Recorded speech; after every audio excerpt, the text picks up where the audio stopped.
Dr Constance de Margerie-Mélon, maître de conférence des universités en radiologie au sein du CNU de radiologie, travaillant à l'AP-HP dans un site de radiologie d'expertise.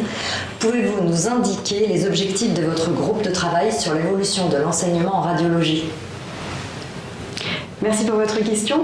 Nous avons constitué un groupe de travail avec des radiologues de divers endroits en France, radiologues universitaires et il y avait également des radiologues non universitaires de différents niveaux d'expérience.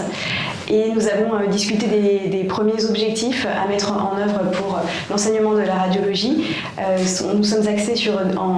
deux points principaux. D'abord, l'enseignement aux étudiants en deuxième cycle et ensuite pour les internes de radiologie en troisième cycle. Donc concernant les étudiants de deuxième cycle, nous avons déjà mis l'accent sur les choses qui ont déjà été réalisées récemment, notamment la parution du nouveau référentiel conforme à la réforme du deuxième cycle,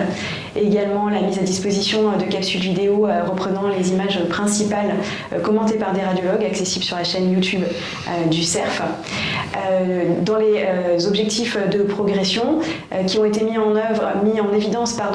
une enquête qui a été envoyée récemment à tous les radiologues universitaires sur l'accueil des étudiants de médecine en stage de radiologie au cours du deuxième cycle, nous avons pu faire la constatation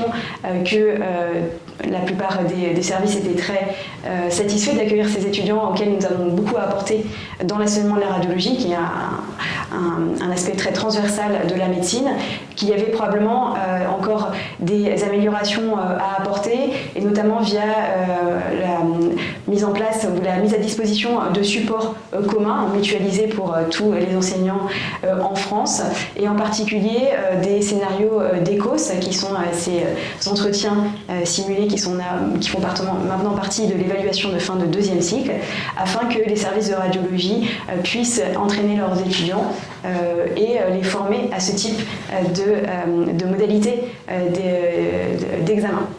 Nous avons ensuite abordé la question des internes de radiologie au cours du troisième cycle et fait la constatation qu'ils avaient beaucoup désormais de cours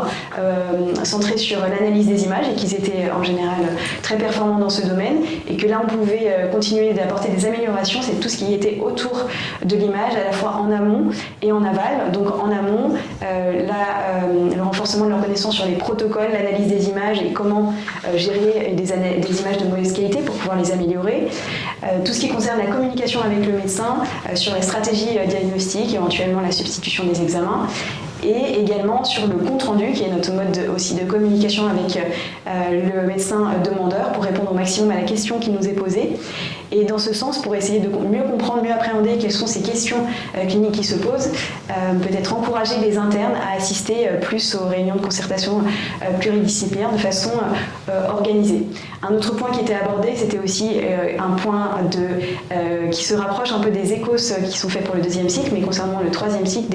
des simulations en ce qui concerne les situations d'urgence dans les services de radiologie, notamment les arrêts cardiaques et les hypersensibilités au produits de contraste iodé, qui pourraient être organisées sous forme d'ateliers pour entraîner de façon pratique nos étudiants à ce type de situation.